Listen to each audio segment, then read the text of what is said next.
Here we go. Steel cage action kicking off here. And there are few things more unforgiving than the cold steel of a cage match. Man.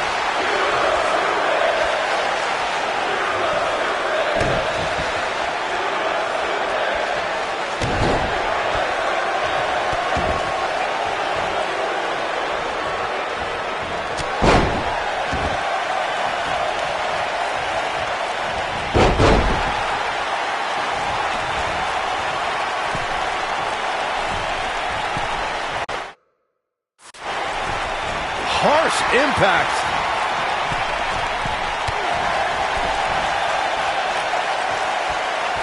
Ooh, what impact. Boom, what impact.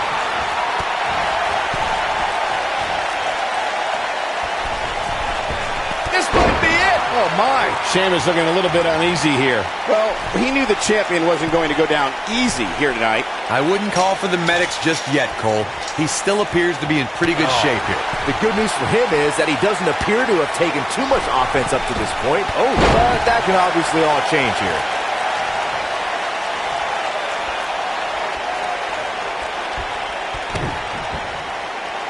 Sheamus is one of the most dominant forces in WWE.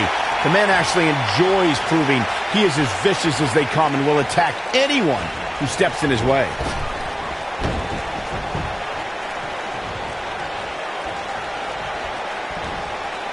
Sheamus slips out of harm's way.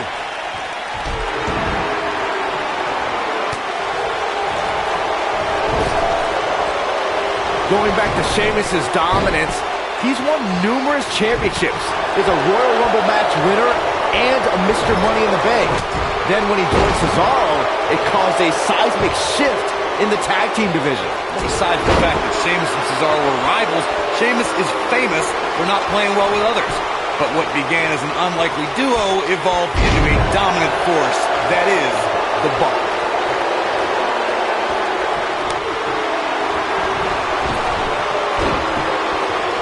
And Sheamus slips out of harm's way. Bam! What a slam! And the champ kicks out. Not yet.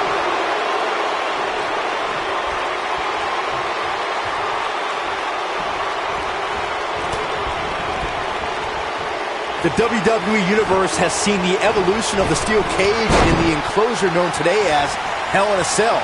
The first time an enclosed cage was seen was in October of 1983 in the last Battle of Atlanta. The enclosed cage was seen a few years later in the War Games match from the NWA. There were even cages stacked on top of each other like WCW's Tower of Doom. All right, when we talk about the progression of steel cage matches and the type of structures that have been spawned from them, I need to point out that some cages have been electrified. One was made from bamboo in the form of a Punjabi prison match. And, of course, the Elimination Chamber with glass pods and steel doors. And today we have the Asylum match, where weapons are on top of the cage. Just goes to show you that times may change, but the objective to destroy an opponent remains the same. There's still no better way to settle a score than to do battle with your adversary inside a steel cage. And Ambrose is rolling now, Michael. We talk about how important stipulations are in a steel cage match. If superstars sign a contract where the only way to win is escape the cage and have both your feet touch the floor, the competitors must have a plan. Especially since you have to be comfortable trying to escape through the cage door as you do climbing over the top of the cage and vice versa. Nailed it. Corey, you touched on something moments ago that's so important for the combatants in a steel cage match to remember. A superstar must be able to think offensively to figure out how they're going to escape the cage. They must think defensively at the same time so they can prevent their opponent from getting out of the cage first and winning the match. Well, a superstar must become comfortable with escaping the cage by both exiting the cage door and by climbing over the top of the cage. They must also be aware of their attributes and what's best for them.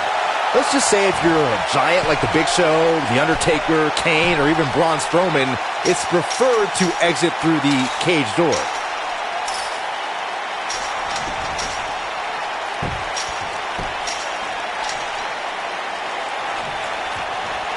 The rivalry between Ultimate Warrior and Ravishing Rick Rude began during the Super Pose Down at the 1989 Royal Rumble.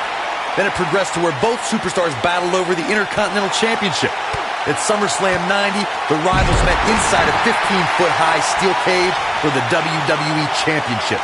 Victory could be achieved by pinfall or escape from the cage.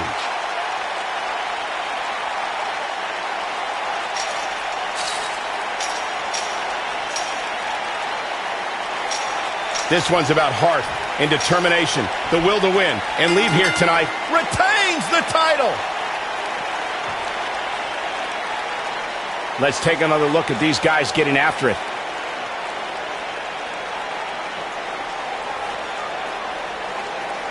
Gotta be honest with you, I'm kind of glad that match is over.